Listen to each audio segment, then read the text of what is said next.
of this station, its staff, management, or sponsors.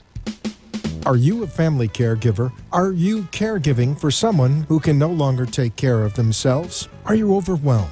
This is Caregiver Solutions Info with Marcia Teal. Marcia will be hosting an hour of true stories and information, tips and updates of the latest research and necessary information in the caregiving field, focusing on you, the family caregiver. An Alzheimer's disease and dementia care expert, Marcia has 15 years of hands-on experience at Arden Courts, a leader in assisted living dementia communities here in the U.S. Marcia covers everything you need to know as a family caregiver, especially if you care for a loved one with Alzheimer's disease or other related dementia or chronic illness. If you have a friend or relative that is also a family caregiver, call them now. They won't want to miss a minute. And let them know they can watch on caregiversolutions.info.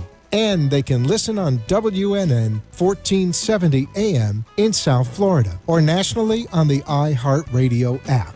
Now, sit back, relax, and learn from our host, Marcia Teal, as she brings information to you that may just be the caregiving solution you need. Hi, everyone, and welcome to Caregiver Solutions Info Show. I'm so happy that you joined us today. We have another wonderful program. I'm excited about this. Thank you for tuning in. If you're listening on local Southeast Florida radio or whether you're joining us live on the internet at www.caregiversolutions.info, I am glad that you are here. This program is for family caregivers and others who want to learn more about caregiving, especially when it comes to caring for someone with dementia, like Alzheimer's disease or Parkinson's or some other kind of related dementia, maybe from a stroke, which is vascular disease. Lots of different ways people can get memory loss, but this program is to help the caregiver to learn what's coming down the pike to be prepared. It's not easy being a caregiver, and if you're a caregiver, you know that that's really an understatement. So if you're a new caregiver, this is a great resource for you. If you think that Alzheimer's is getting worse, it is. If you don't realize that it's actually becoming a crisis, an emotional crisis, a financial crisis, even a social crisis. There are new figures out from the Alzheimer's Association. The end of 2018, we received all the new data. And I want to share this with you because I think the numbers are actually staggering. So I'm going to be sharing these right now. Just listen. It is really unbelievable. So the 2018 Alzheimer's disease facts and figures just out states that Alzheimer's disease is the sixth leading cause of death in the United States. 16.1 million Americans provide unpaid care for people with Alzheimer's or other dementias. Now, just since this program started about 3 or so years ago, the number has increased over 1 million. I mean, that's staggering. Between 2000 and 2015, deaths from heart disease have decreased, while deaths from Alzheimer's disease has increased. So we're doing better with fixing people's hearts and keeping them alive longer and getting them to live better. But at the same time, the rate of Alzheimer's disease has increased 123% versus 11% of deaths that have decreased from heart disease. 1 in 3 seniors dies with Alzheimer's or another dementia, and it kills more than breast cancer and prostate cancer combined.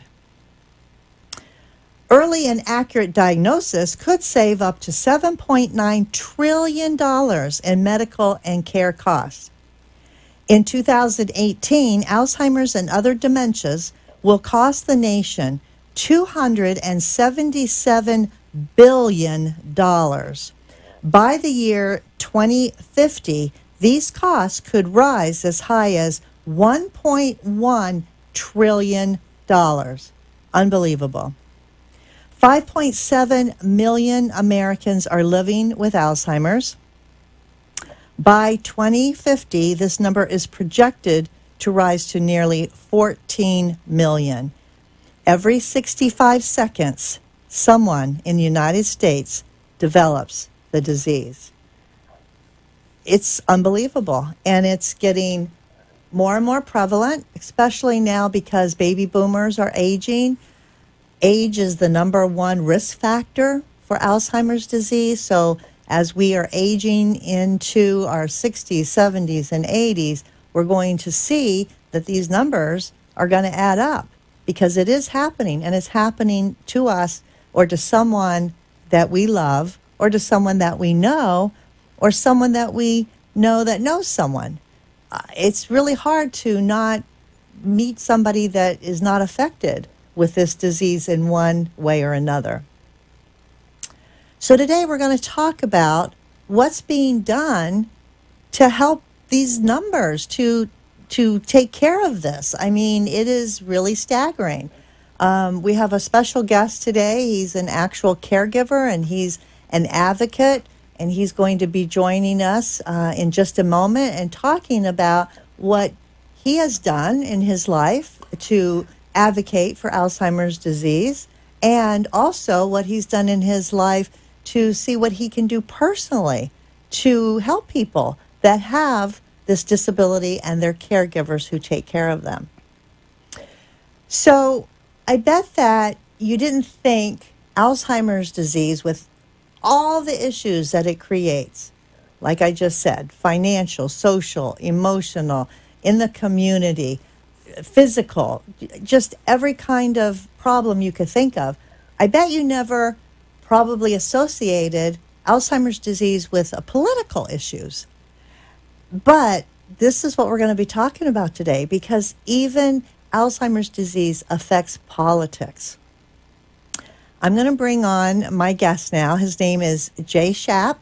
He's a caregiver and an advocate. He volunteers with a lot of organizations, and he's volunteered today to come on to the show to talk about his life and what he's experienced with Alzheimer's and what he can share to help you too.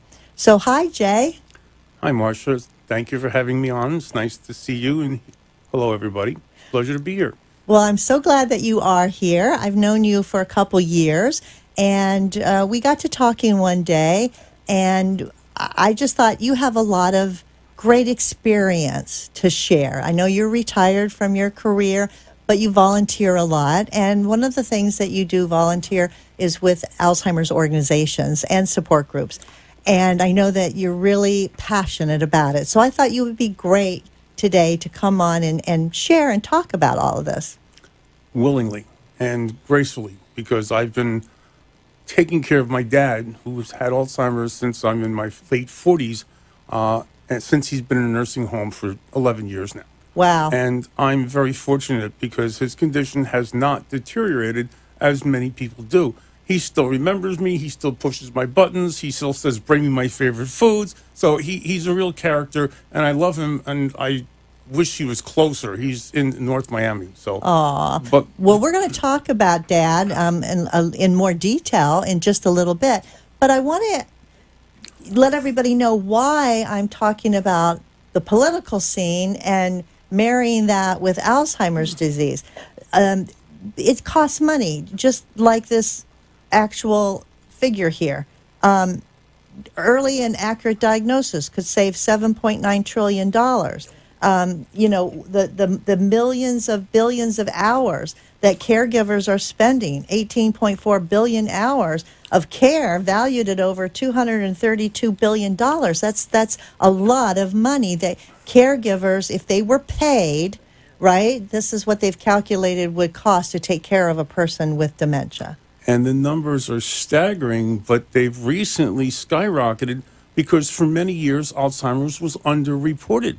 Doctors would fill death certificates out of heart disease or something else, never knowing what was happening in the person's private life. Now, it's almost up there with cancer as far as deaths per 1,000, and it's passing all these other major diseases year after year after year. So it only makes perfect sense. I can only imagine the population of Florida, how many people down here have early stage onset of Alzheimer's, but have never been diagnosed. Right. It's too early, or they haven't been proactive about it. So let's talk about what Florida here is doing to get our government, to get our legislatures to understand what this crisis is about, to understand that it is a crisis, to understand that there's needing money to help care for all these people that are coming down the road, being diagnosed and needing some care. So I'm happy to say, and I know you know this, I'm going to be going on an advocacy trip to Tallahassee, which is our state capital. The trip is made by hundreds of people every year going to the state capital to advocate for Alzheimer's disease. The Alzheimer's Association, they have a group that goes. Our local Alzheimer's Community Care, they have a group that goes.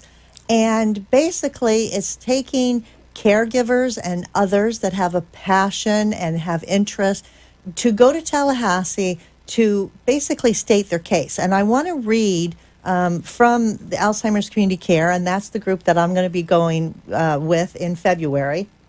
Their purpose of this trip is to educate state legislatures and their assistants regarding the needs of patients and caregivers affected by Alzheimer's disease and related disorders, to advocate for state funding for dementia-specific services provided by Alzheimer's Community Care.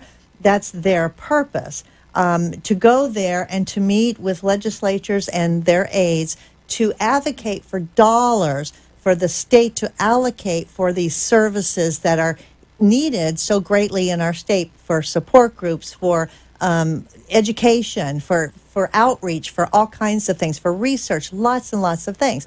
So in February, actually February 12th, 13th, and 14th, I'll be getting on a bus with about 40 other people to go to Tallahassee. And this is the 9th year that Alzheimer's Community Care has made this pilgrimage to the state capitol, and I'm so excited to be able to be a part of it. But I know, Jay, you have already had that great experience. You've been several times, right? And I want to ask you what tips that you might have for me going as a newbie with the group, and you have 2 or 3 times that you've already been, that experience. What would you say to me to get me prepared? Most importantly, wear comfortable shoes. Oh, okay. That's a good tip. I imagine a lot of walking, right? It's a lot of walking, and it's a double-edged sword. You're going to learn how the legislature works, because the group that invites you to come along as an advocate for caregivers is going to schedule appointments with the people that are in power to change the laws, or their aides, whoever is available. And you start with meeting in the morning for coffee, and they give you a stack of packets, and you have appointments, and you have to go meet and greet. And of course, one person introduces and then says, these are people that are rubber meets the road caregivers. And in the last few years that I've been going, I can remember showing up for meetings where, yeah, okay, thank you for your time. And now they're like, oh, really? I've heard so-and-so's got this. And the interest from the people we're talking to has increased tenfold in the last 2 times I've gone, where they're actually spending time talking to us rather than just saying thank you for dropping off this information. Well, that's interesting. So I guess in the beginning, the first few years when you first went, they just didn't think it was that important? Is that what I hear you saying? It hadn't hit home yet. Okay. Nobody realized how widespread it was, how close to home it could hit. Now, everywhere you go, they know someone or had a family member or heard of somebody that's affected, because the dementia is not just Alzheimer's. There's 7 different types of brain dementias, and each one presents differently. Right. And they're so difficult to diagnose unless you get proper medical, right up front diagnosis. It could be too late by the time you come into a program. Well, that's really an interesting observation that they're now listening. But this year, we have a new governor and probably a lot of new other delegates that we'll be talking to. So it'll be interesting because we need to get them on board, right, with the program. I know that the Alzheimer's Association, Alzheimer's Community Care have been successful in the past, being able to get money allocated for these services, but you can't stop. I mean, every year it's a fight, to get those dollars. Everybody's out there. All the different social service organizations are out there trying to get dollars allocated from the state government. And we want you to know, Jay and I, that people are fighting for you, the family caregiver. I didn't know for many years that this even happened. But now, I've known for 9 years because Alzheimer's Community Care has been going for 9 years, and I've been, with them and partnered with them for about 15 years. But a lot of caregivers, I think, feel like, who's out there fighting for us? How am I going to get help? Does anybody even care? And the answer is yes. Which you can attest to. So we're going to take a quick break, and when we come back, we're going to talk about more about what's happening in the realm of Alzheimer's to help caregivers. So we'll be right back. Thank you. Arden Courts is not just a place to live, it's a place to call home. Residential living combined with quality caregiving. This is the philosophy behind Arden Courts. Communities created exclusively for individuals with Alzheimer's disease and related dementia who would benefit from a safe and structured environment. For additional information about any of the unique services Arden Courts provides, call 888-478-2410 to locate a community nearest you. Inquire about our educational seminars, resource library, or support groups, or simply feel free to ask questions you may have about Alzheimer's and related dementias. At Arden Courts, we know, we understand, and we can help because memory care is all we do. Remember, call 888-478-2410 for additional information about any of the unique services Arden Courts provides. The inability to recognize the obvious often occurs with Alzheimer's, particularly among the family members who care for them. When the time comes for you to decide that someone you love needs more help than you can give, will you be able to recognize it? Don't wait for a crisis to make the decision for you. Talk to us. We know. We understand. We can help. Arden Courts.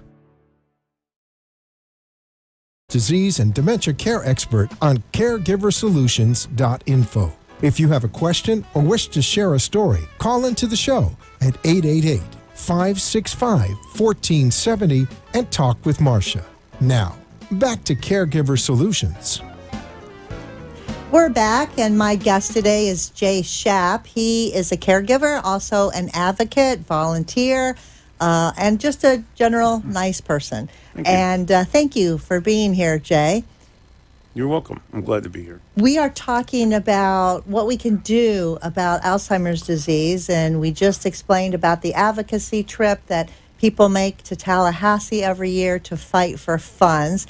And Jay has been several times, and I'm going in February. I'm really looking forward to it, to experience that and to hear other people's stories, because when you have these set meetings, and they are set meetings, right, Jay, with our legislature and their aides up there, the caregivers, they actually get to tell their stories, don't they? Absolutely. And why is it important, in your opinion, for caregivers to tell their story to our legislatures? What we have down here is a grassroots organizational approach to taking care of the people that are related to the Alzheimer's victims, okay? And they have fallen through the cracks because the rest of the world doesn't have what we have here, and that's how lucky we have that the Florida legislature recognizes our group and rewards us with budget money for supporting these programs. One of the most important programs you can have is some place for a respite from taking care of somebody 24 hours, 7 days a week. These daycare centers have a opportunity for someone to go shopping, go to the hair salon, sleep, whatever, and just take a break from being a caregiver. Most caregivers will pass away before the victim ever reaches the end. From the stress. From stress and exhaustion. Yeah. So treating the problem is not so much as the answer, is giving options to working with solutions. Right. So until there's a cure, which who knows, right? They're doing research, but until there's a cure, we have to help the caregivers now to help the people that they're caring for. And I think that's a really important fact about the respite care that you talked about, is having funding, because a lot of people don't have the money to pay for a private agency or some other daycare to actually take respite. And so some of this is grants and things like that that can be given to help people, because like you say, if you tell their story, I think it makes it real for somebody. And that fits right in with your question. I sat in groups speaking to representatives, and one lady I remember brought a scrapbook that she made pictures and stories for her Alzheimer's mother. And every time she visited her mother, she'd show her that same scrapbook, and the mother would respond to the pictures and stuff. And it was a way of them being able to still communicate, because her mother was really further gone than my dad. I'm very lucky. My dad still remembers my name and we can talk. Some people aren't that lucky. The disease progresses differently with each person. So, again, telling your story is so important, so it makes it real. We have a picture up on the screen there for those of you that are Hi, Dad. On our video feed of Dad. That's Jay's dad, Al, and he is so cute. He just turned 93 in September. Wow. And actually, I told you he died. He was diagnosed by sending me a birthday gift and a watch and a paper in the box that, by the way, I've been diagnosed with Alzheimer's. And, that was 10 years later. He finally succumbed due to an incident that happened where he went into a hospital with just chest pains. And something happened where he caught aspiration pneumonia, and he went to a nursing home, and he never went home. He was fully functional, driving, leaving alone one day, and now 11, 12 years later, he lives in a wheelchair and in a home. Oh, I'm sorry. He looks like such a sweet man, and he's got a cute smile on his face, and I'm sure he's very lucky to have you as a son and a caregiver. And they take great care of him there. I'm lucky to have found a good place. And another reason why we need help, not only from other people, but from our government, to understand that this is a crisis, that people do need help, that we don't want to let this fall through the cracks, that it is becoming more and more prevalent every single year. And until we find a cure, we have to do something. So I will let you all know how my trip goes on a future show, and we'll be talking about it and my experience and what my observations were. So thank you for prepping me, Jay, and getting me all ready to go to Tallahassee to experience this. So we'll look forward to more information on another show about that. So I want to get back to you and your dad, but before we talk about you caring for your dad, you started being a caregiver at a very young age, didn't you? Growing up in a small town in upstate New York, there weren't paid services. There was volunteer firemen, volunteer ambulance, and, there was a local constable. So if you needed to have something done, you learned how to do it yourself. I remember there was a program in high school that had us volunteering in the x-ray room at the hospital a couple hours a week.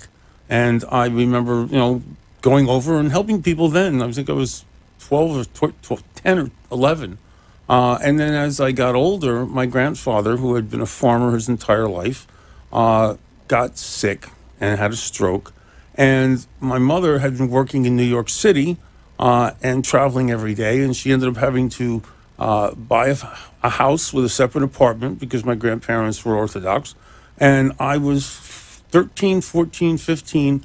He had 26 strokes. 26 strokes? He set medical history for the amount of strokes in that time. I think it was 1973 to 1975. Wow. Okay. He finally passed away in his own home, in his own bed. And within a year of him passing away, my grandmother totally snapped and lost her memory and spent another 11 years, like my dad, not knowing who she is, in a nursing home in a city close to my mom. So you learned at a young age, you were assigned actually to be a helper for your grandfather. Washing, dressing, pills. I could remember, and I can remember I'd come home at night and I'd just tap on the door, and they slept in separate beds. And he's 86 years old, and I look and he's not in his bed, and I see he's on top of my grandmother, and he's waving his hand, "Get out of here, get out of here." So it's love. I keep waiting to have that kind of relationship. I just think it's not in the cards for me.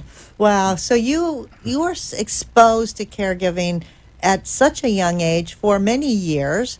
How do you think that affected you growing up in some way, or have you never really thought about it?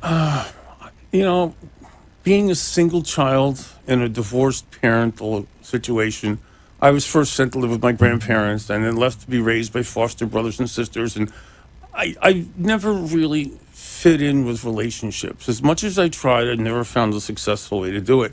And if anything I could do over again, I would love to have found someone and spent my life with them. And I'm regretting that now. And I'm 10 years, 12 years down here in Boca, and people are so transient down here. You don't know who to trust. And when you do meet someone, they're gone soon. So I'm available if anybody's interested.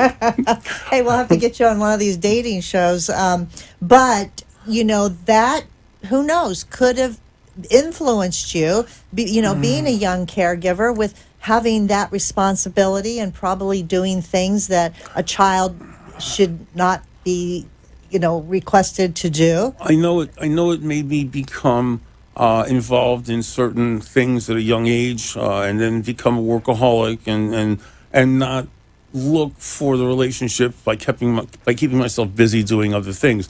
I joined the fire department when I was 18. I was 27 years in the fire department. When I left, I was past president and stuff like that. So, but volunteering is what I do today. Since I've been in Boca, I'm not going to mention organizations, but I out and about every single day, and I'm always looking to spend more time and help more people. I used to take little old ladies and men shopping, but they're dying on me left and right. So. Oh, well, thank you for all that volunteering, because we love our volunteers and we need volunteers. I don't know what the world would do without great volunteers. So thank you for that.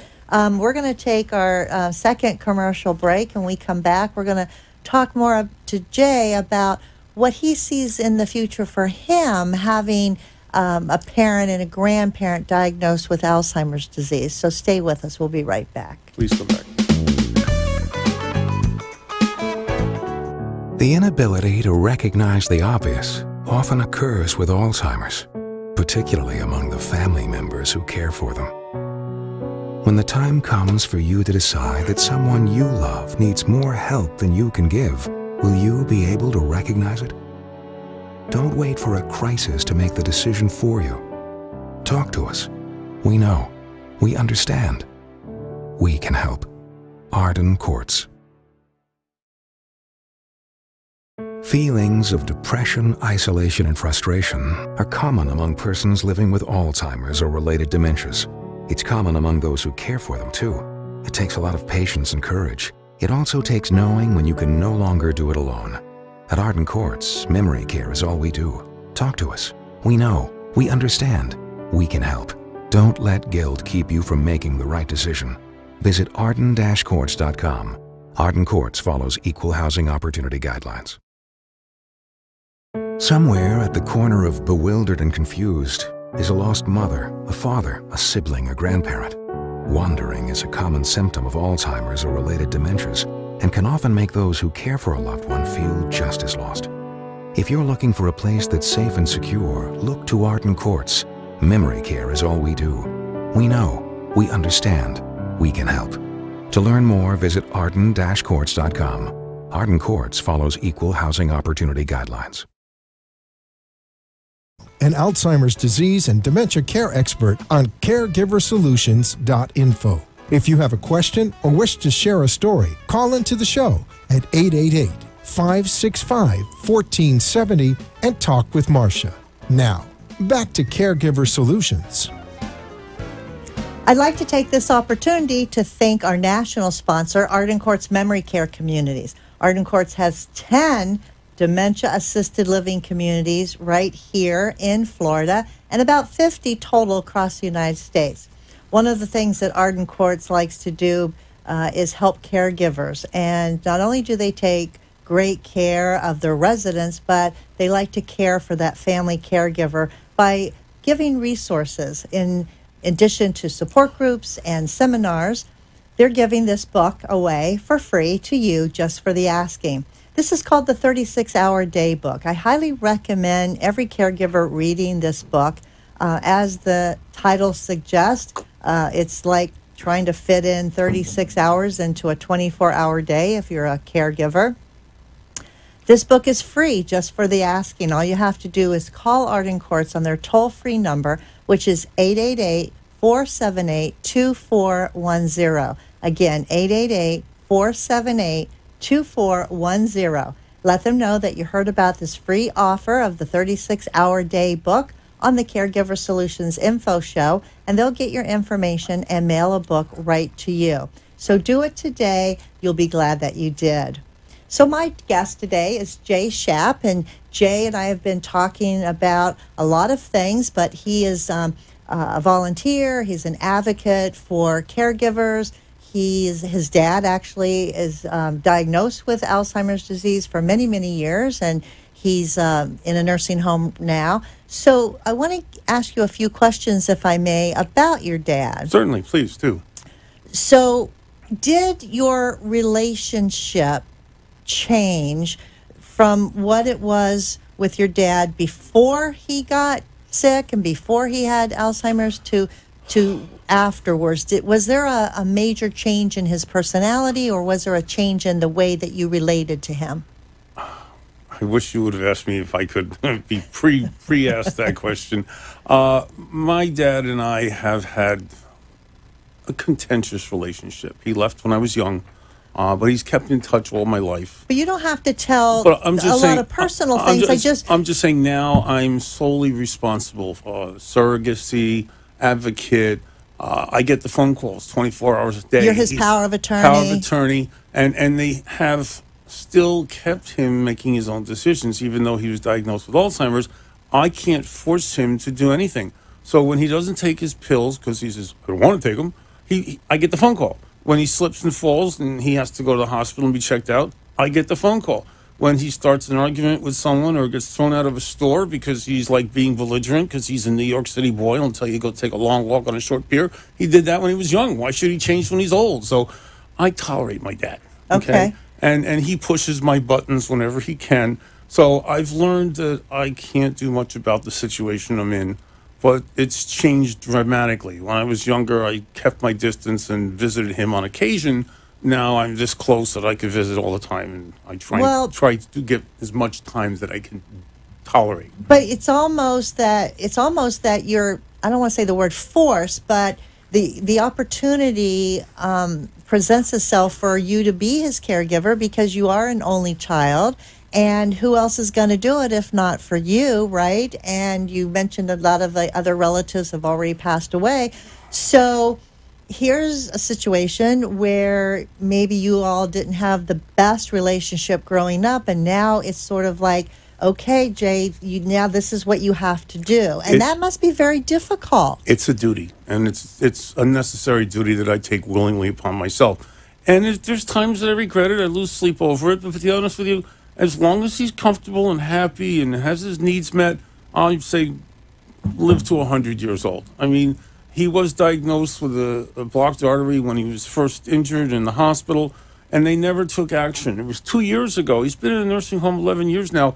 They said to me, he needs a new pacemaker battery. I said, for what? He's in a nursing home. Well, okay. So he got a new lease on life, and they put his new battery in. The next month, it's like, we want to put a stent in him. I said, he's 91 years old. Well, I asked the family, and I asked the doctors, and the doctor says, give him a new lease on life. So, I mean, what is his happiness ratio? He's living in a place where he gets 3 hots and a cot, so to speak, and they treat him nicely.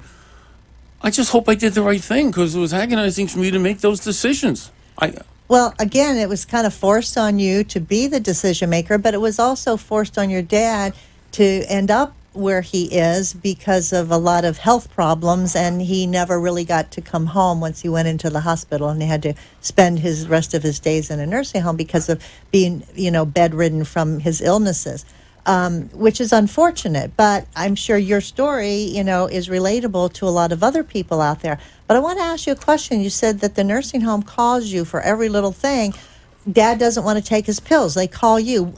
what can you do from an hour or two away? Health laws require that if a person, a patient, is injured, family must be notified. Right. Other things like taking pills, it's debatable. I mean, for a while there, they called me all the time. Now they call me and tell me once a month that he's still non-compliant with the pills. But you got to realize some of these pills are required because he has a stent and he's not taking the cholesterol pill. So how do you explain it to him if he's obstinate about not taking them? I've given up. Do they put him on the phone? Oh, yeah. Well, if he's really having a bad day and acting out, I'll say, listen, just put him on the phone with me. And he calms down and the problem's resolved until the next time. Right. Okay? But it's... So he might take them. Sometimes you can get him in the right mood and convince him to take his pills. Easily enough done, yes. Okay. He gets up in his own head about lots of stuff, and 5 minutes from now he'll tell you the same thing over again because he doesn't remember. It's his short-term memory, and I'm lucky. I'm really lucky. He could tell you stories about when he was growing up in the Bronx and war stories and how and why he married my mother and why he left my mother, which is pushing my button. But, this is my father's shtick. He does this, and that's I tolerate, and I still love the hell out of him. I'm glad I still have him.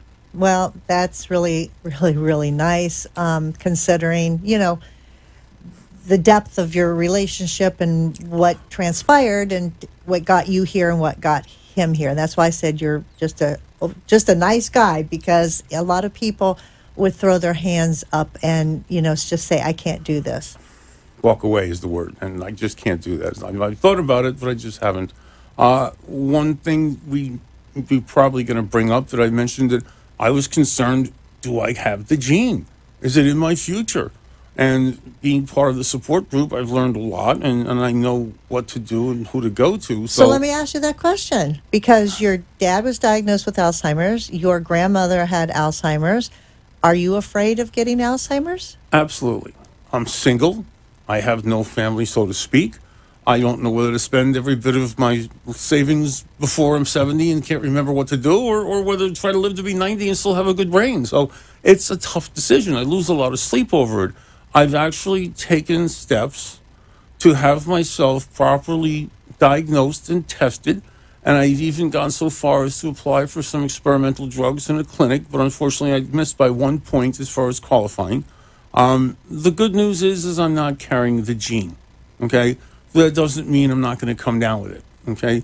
My lifestyles have precluded the healthiest options, okay? Obviously weight, and I'm an ex-smoker, and some other things we can't talk about here, but we've learned through our support groups, excuse me, I'll just silence this. We've got a choo-choo train trying to come through the radio station. I apologize, folks. That's okay. I've learned through support groups that your basic, I lost my train of thought, I'm sorry. You learn resources, of where to go. So you were proactive. You wanted to know if you were susceptible to getting this diagnosis. Okay, I'm back on track. Okay. There is a psychological psychiatrist type of test. It's a 6-hour test. They have to do it in 2 sessions. And then there's the genetic testing, and then there's sleep apnea testing, and then you go back for your diagnosis, and they tell you whether you have the gene or whether you're prone to getting the disease. And it turned out I'm probably not going to, but I'm taking precautions that I've learned from our support group. Important diet, important exercise, and of course, mind issues. Do crosswords, conversations. I go to several different meetings during the week at libraries, discussion groups, whether it's current events or Socrates cafes, just to keep my mind stimulated. Because, you sit home alone, you could just flip into not using your brain or your body, and these are the important things you have to do to keep active and prevent the disease from sneaking up on you, which it does. Yeah, it can, very, very much so. So you wanted to go into a trial study. Didn't you say that there were some trial studies that maybe they would have you go into to be a participant, but you have to have a caregiver, right? Absolutely. There's some world-famous doctors running studies right here in our area. I don't know if I'm allowed to say the doctor, but he sounds like a Sherlock Holmes character. And he has an active online clinical trials in person, and you have to go through this testing process. And I was within 1 point, and unfortunately, because I don't have someone that would go with me every other week for the infusion of the drug, they wouldn't allow me to participate in the program. Yeah, that's one of the requirements I know is having what they call a care partner. Somebody that could recognize subtle changes in your life. Now, if I was with someone, that would be a no-brainer, but unfortunately, no one knows me as well as someone could. Right, exactly. There are quite a few doctors in South Florida right here, different neurological centers that are conducting research and have many studies going on. I know 3 right here in Palm Beach County that are doing research, which is very, very important. And I love the fact that you were proactive to go and take all of this testing. You must have been pretty nervous about it, were you? It is what it is, okay? Just like I've conquered smoking and food addictions, I try to keep my mind calm and not think about it too much, because you could easily get caught up in it. And you know, if you think too much, it becomes true. That's just the way of human nature. You know, if you think you're going to break your leg, the chance you fall down and break your leg. Yeah, it's like a self-fulfilling prophecy. Exactly. You know, if it doesn't happen organically or naturally, you'll probably drive yourself crazy thinking that you're crazy, even if you're not. So I like your thinking about keeping busy, keeping focused on positive things. I think that everybody should do that, whether they have a history of Alzheimer's in their family or not, because we all need to strive for better health, and the healthier your brain, the healthier your body, and everything that they say is good for your heart is good for your brain. So, you know, if you're wondering what I should do, Jay mentioned a lot of good information, but if you're wondering what else can I do, anything that's good that they say is good for your heart. You know, the diet, the Mediterranean exercise. diet, exercise, brain teasers for your head. But all good of that stuff. will affect your brain. So your heart and your brain, I guess, you know, the 2 biggest and important organs in our body, because, of course, the brain, you know, tells everything else what to do. But we talk about our head and our heart and want to be in sync with that. So we want to be in sync with our head and our heart when it comes to not just the way we feel, but how we take care of them also. So we'll go to last commercial break, and we'll be right back with more. Thank you.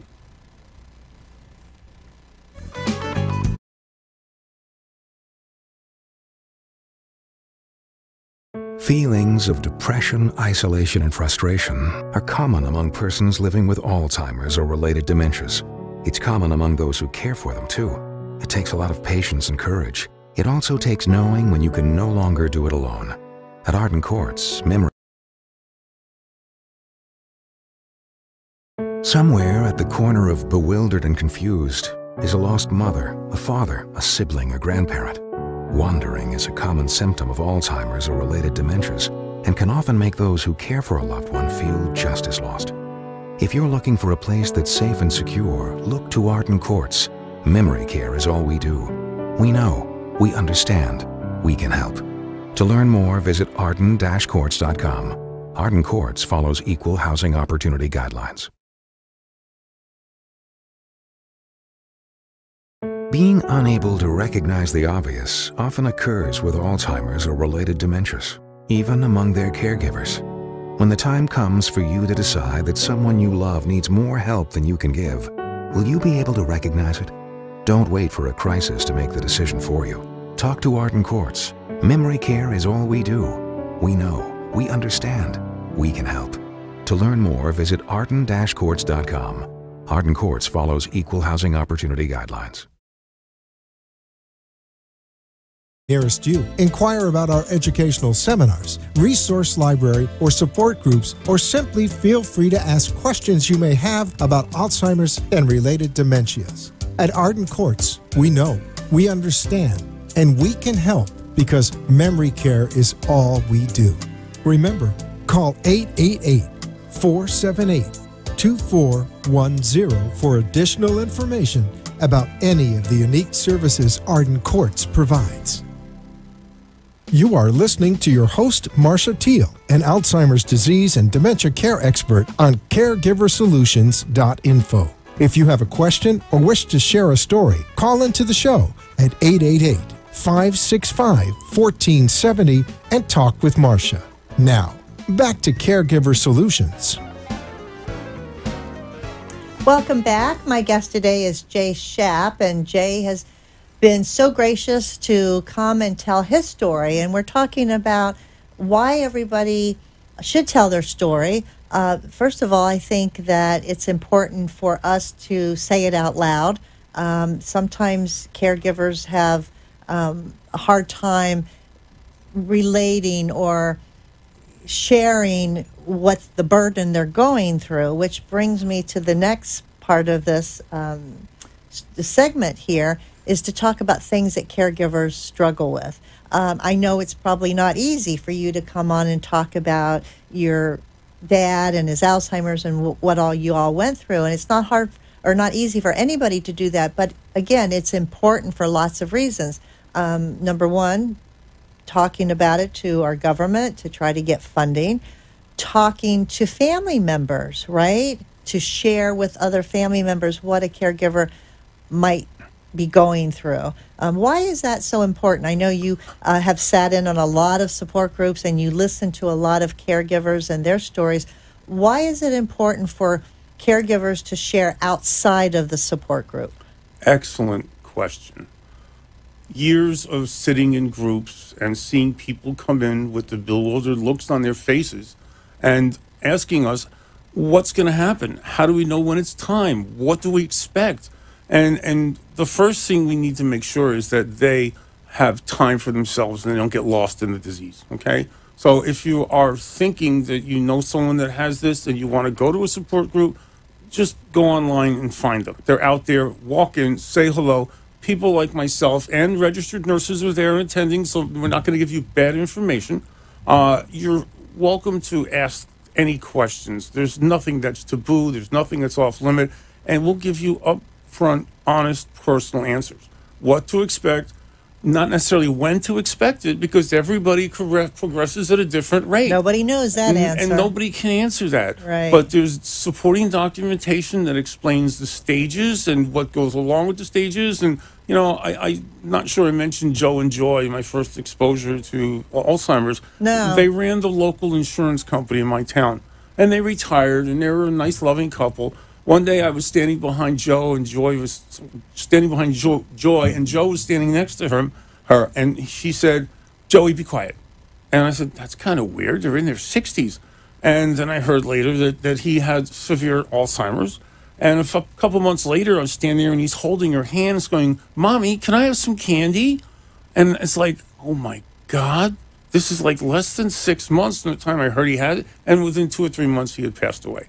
So it's a progression in reverse of what we learned from the womb to adulthood, but just imagine that happening in reverse. Mm-hmm. First it's motor skills and memory skills, then it's other important functions that slowly go away to the point where the person's brain just isn't there anymore. Mm-hmm. So like I've said, I'm lucky I have my dad and he remembers me, and if you're involved with someone who has dementia, it makes sense that you get it recognized early. There's now tests out there doctors can do. You have to ask them to do it. It's nothing that doctors will do standard.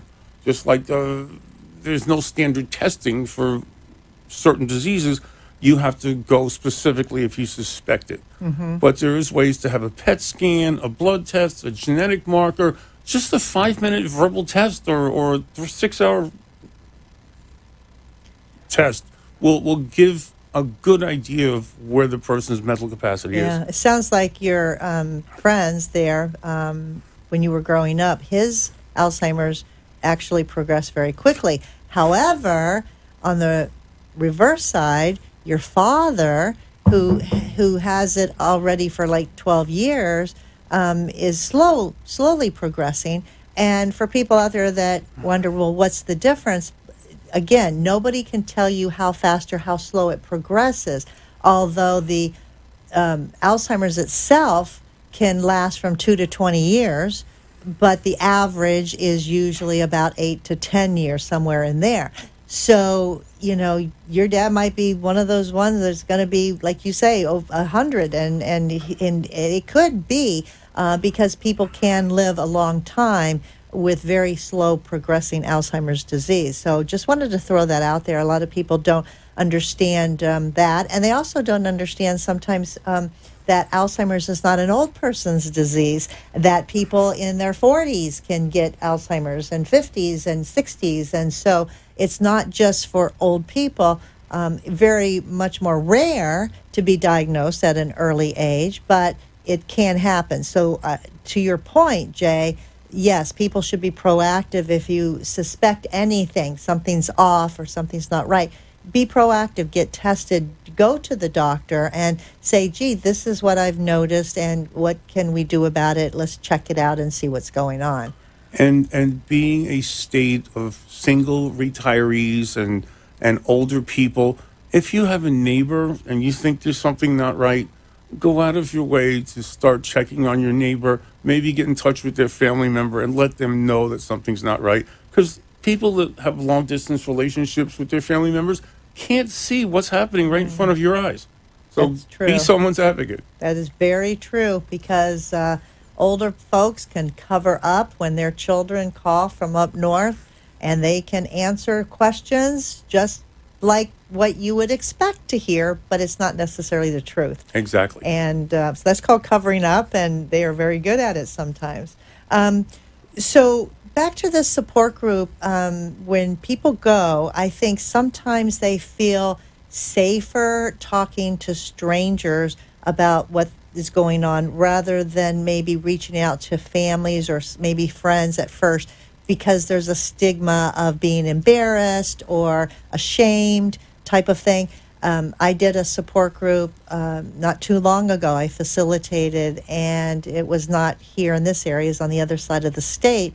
And a lady came, and it turned out it was in the evening, and she was the only one that showed up. And I'm glad that she was, because she really opened up. I had never met this woman before, but she opened up to me, and she started crying and telling me her story.